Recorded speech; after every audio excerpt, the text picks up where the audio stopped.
अरे माँ, क्या हुआ? अपना सामान क्यों पैक कर रही हो? कहीं जा रही हो क्या? रवि ने चौंक कर अपनी माँ सुलोचना देवी से पूछा। अरे बेटा, कहीं नहीं। वो तेरी मौसी की तबीयत कुछ ठीक नहीं है। उनसे ही मिलने जा रही हूँ। कल मेरी बात उनसे हुई तो सोचा मिल आऊँ। ऐसा कर, तू मुझे गाड़ी में बैठा कर आ जा, सुलोचना देवी ने कहा। इस पर रवि बोला, लेकिन माँ, आप ऐसे अकेले कैसे जा सकती हैं? अरे बेटा, तू चिंता मत कर। मैं कोई छोटी बच्ची थोड़ी हूँ जो कहीं खो जाऊंगी। 4 घंटे का रास्ता है, दोपहर तक पहुँच जाऊंगी। अपने पैरों में सुलोचना देवी चप्पल पहनते हुए बोली। अरे लेकिन माँ, आप अपनी बहू निशा को तो आ जाने दो। आप उसके पीछे से जाओगी तो उसे बिल्कुल भी अच्छा नहीं लगेगा। रवि अपनी माँ से बोला। बेटे रवि, फिर मुझे देर हो जाएगी बहू का इंतज़ार करने में। तू ले चल मुझे स्टेशन तक छोड़ा, वरना मैं खुद से जा रही हूँ। ठीक है माँ, मैं चलता हूँ। लो, ये कुछ पैसे रख लो, ज़रूरत पड़ने पर काम आएंगे। और आपने अपनी दवाई तो रख ली है ना? रवि ने चिंतित होते हुए सुलोचना जी से पूछा। हाँ बेटा, सब रख लिया। अब बस बेटा तू चल। सुलोचना जी घर से जल्दी जाना चाहती थी। स्टेशन पर अभी ट्रेन आने में समय था। सुलोचना जी ने रवि को ज़बरदस्ती घर भेज दिया, ये कहकर कि बहू पता नहीं कब तक आएगी, बच्चे घर पर अकेले हैं, तो तू घर जा। रवि ये बोलकर चला जाता है कि माँ ठीक है, मैं जा रहा हूँ। लेकिन मौसी के पास पहुँचते ही उनसे फ़ोन लेकर मुझे खबर दे देना कि तुम ठीक से पहुँच गई। कितनी बार बोला आपसे, एक फ़ोन ले लो, पर हर बार मना कर देती हूँ कि मैं क्या करूँगी फ़ोन का। इतना सुनते ही सुलोचना जी ने बस फीकी सी मुस्कान दे दी। निशा, माँ के लिए मौसी का फ़ोन आया था क्या? रवि ने ऑफिस से लौटकर रात को अपनी पत्नी निशा से पूछा। नहीं तो, पर आप इतने क्यों परेशान हो रहे हो? अपनी बहन के ही तो पास गई हैं, आ जाएंगी। कोई देश विदेश तो गई नहीं है, वो ठीक ठाक ही होंगी वहाँ। निशा बड़ी ही लापरवाही दिखाते हुए बेरुखी से बोली। रवि निशा को हैरान होकर देखने लगा। अरे मेरे कहने का मतलब, हो सकता है माँ बोलना भूल गई हो। रवि के घूरते देखने पर निशा बात बनाते हुए बोली। मैं ही मौसी को फ़ोन कर लेता हूँ, कहकर रवि ने अपनी मौसी के पास फ़ोन लगाया। क्या माँ वहाँ आई है? वो आई ही नहीं। वो तो बोल रही थी कि मौसी की तबीयत खराब है, उनकी फ़ोन पर बात हुई है। रवि आश्चर्य से दुखी होते हुए बोला। बेटा रवि, तेरी माँ से हमारी बात होती ही कब है? महीनों हो जाते हैं। और बेटा रवि, घर पर सब ठीक तो है ना? जो सुलोचना जी बिना बताए ऐसे ही चली गई। अपनी मौसी की बात सुन रवि भौचक्का रह गया। मौसी न जाने माँ ने आपसे बात कब कर ली। घर का फ़ोन तो कई दिनों से ख़राब है। मैं ही पागल था जो उनकी बात मान गया। मैं रेलवे स्टेशन जाकर देखता हूँ आखिर माँ कहाँ चली गई। दुखी होते हुए रवि बोला और कार की चाबी लेते हुए निशा से बोला। पता नहीं माँ कहाँ चली गई, मैं स्टेशन पर देखकर आता हूँ माँ को। तभी निशा बड़बड़ाते हुए बोली। अच्छा तो था, बुढ़िया चली गई थी, अब ये श्रवण कुमार अपनी माँ को ढूंढने चले। क्या बोली तुम? अनसुनी बात सुन रवि गुस्से में चिल्ला उठा। सच बताओ निशा, तुमने माँ से कुछ कहा तो नहीं? अरे मैं क्यों कुछ कहने लगी, तुम्हारी माँ को। निशा बात बनाते हुए फिर से बोली। इसका मतलब तुमने ज़रूर माँ को कुछ कहा होगा। वो सामने से नहीं बोली और उनके बाद दिल पर लग गई। वो मुझे बिना बोले ही चली गई। रवि निशा को घूरते हुए बोला। स्टेशन पर जाकर देखा तो सुलोचना जी का कहीं अता पता नहीं चला। वो उदास होकर घर वापस लौट गया। निशा, सच सच बता दो, तुमने माँ को क्या कहा जो वो घर छोड़कर चली गई? जो भी हो मुझे बताओ। रवि परेशान होते हुए पूछने लगा, लगभग गिड़गिड़ाने लगा। लेकिन निशा हर बार ये कहकर मना कर देती कि मुझे कुछ नहीं पता, मैं क्यों बोलूँगी कुछ। तभी उनकी 12 साल की बेटी सौम्या एक कागज़ हाथ में लेकर आई। देखो पापा, कल मुझे दादी ने एक कहानी सुना रही थी और देखो कागज़ पर लिख कर गई है। रवि ने झपट कर वो कागज़ का टुकड़ा अपनी बेटी सौम्या के हाथ से लिया और पढ़ने लगा।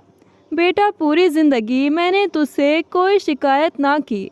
ससुराल वालों ने कुछ कभी समझा ही नहीं, हमेशा अनबना व्यवहार किया, लेकिन मैं तब भी खुश थी क्योंकि तेरे बाबूजी प्यार ही इतना करते थे। लेकिन भगवान ने उन्हें भी मुझसे छीन लिया जब मुझे उनकी सबसे ज़्यादा ज़रूरत थी। तू 4 साल का था तब मैं विधवा हो गई। लोगों ने दूसरी शादी करने का सुझाव दिया, लेकिन तू कभी मुझे 1 मिनट के लिए भी नहीं छोड़ता था। तो फिर मैं तेरे लिए दूसरा पिता कैसे ला सकती थी? मैं सब बर्दाश्त करती तेरी खातिर। एक दिन मेरा बेटा बड़ा होगा, फिर वो मुझे पालेगा। आज मैं उसे पाल रही हूँ। मैंने तुझ पर अपना पूरा जीवन कुर्बान कर दिया, लेकिन अब भी मुझे किसी से कोई गिला शिकवा नहीं। बस मेरी वजह से तेरी पत्नी बहुत परेशान रहती है। मेरी वजह से कोई भी परेशान ना हो, ये मैं नहीं चाहूँगी।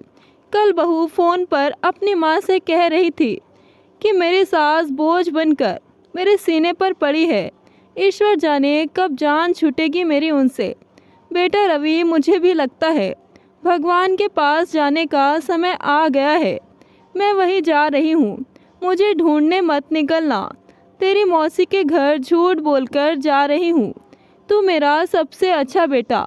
बेटा, मुझे माफ़ कर देना। जिस माँ की तुझे इतनी फ़िक्र रहती है कि बहू भी तेरे डर से मुझे तेरे सामने कुछ नहीं बोलती थी। अगर मैं तुझसे उसकी शिकायत करती हूँ तो तू यकीन ही नहीं करता। तुम तीनों मेरी ज़िंदगी हो। मेरी पोती सौम्या का ख्याल रखना। तुम्हारी माँ।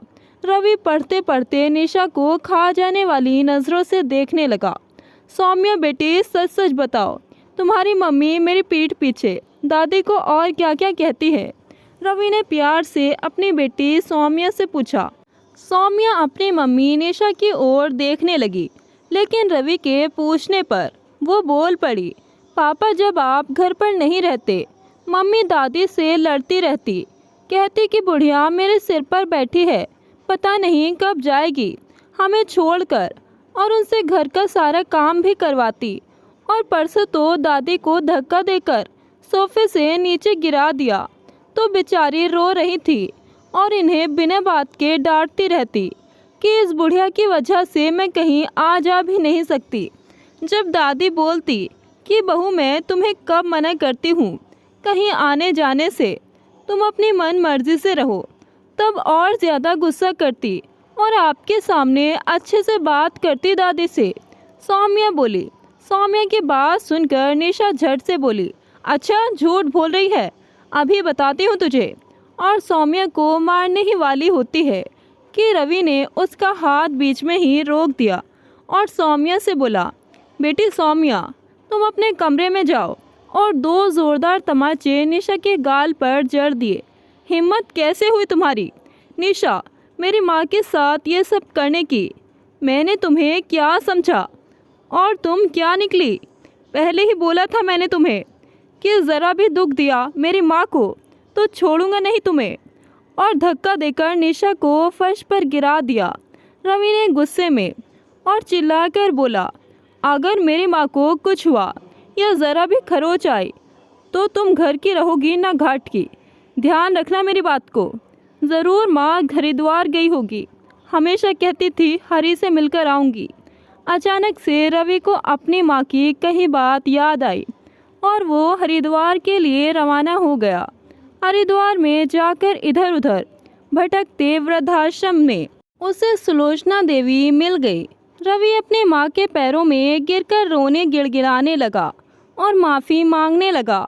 माँ, मुझे इस लायक समझा तुमने और घर छोड़कर यहाँ आ गई। एक बार बोलती तो सही। और सुलोचना देवी को अपने साथ ले आया।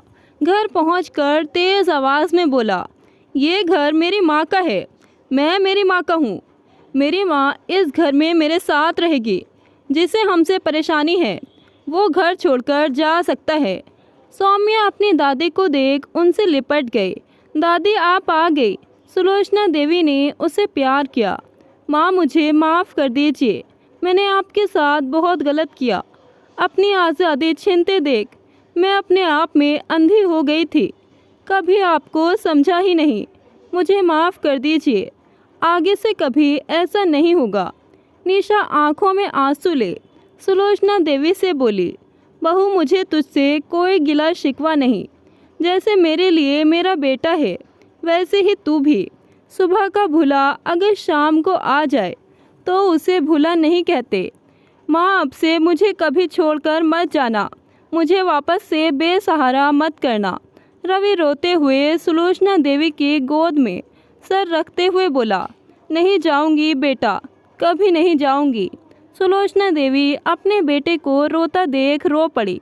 निशा आज सिर झुकाए खड़ी थी कि सास ने तो माफ़ कर दिया, रवि भी कर दे। बेटे बहू के साथ ऐसा मत कर, उसे माफ़ कर दे। सुलोचना जी निशा का उदास चेहरा देखकर बोली, माँ कर दिया माफ़ मैंने इसे। रवि ये कहकर अपने कमरे में चला गया। निशा जानती थी कि रवि का दिल दुखा है, वक्त लगेगा परंतु वो उसका दिल जीत ही लेगी अपनी सास की सेवा करके। दोस्तों बेटे अगर अच्छे हों तो बहुओं का कोई हक नहीं, कोई रोब नहीं कि वो सास ससुर का तिरस्कार करे, उन्हें अपमानित करे, और कोई भी माँ बाप बेसहारा नहीं होंगे। दोस्तों कहानी अच्छी लगे तो वीडियो को लाइक शेयर करें और ऐसी ही कहानियाँ सुनने के लिए हमारे चैनल को सब्सक्राइब करें। मिलते हैं एक नई कहानी के साथ। धन्यवाद। दोस्तों जो रवि ने अपनी पत्नी निशा के साथ किया था वो फैसला सही था कि गलत, कमेंट करके अपनी राय ज़रूर बताएं।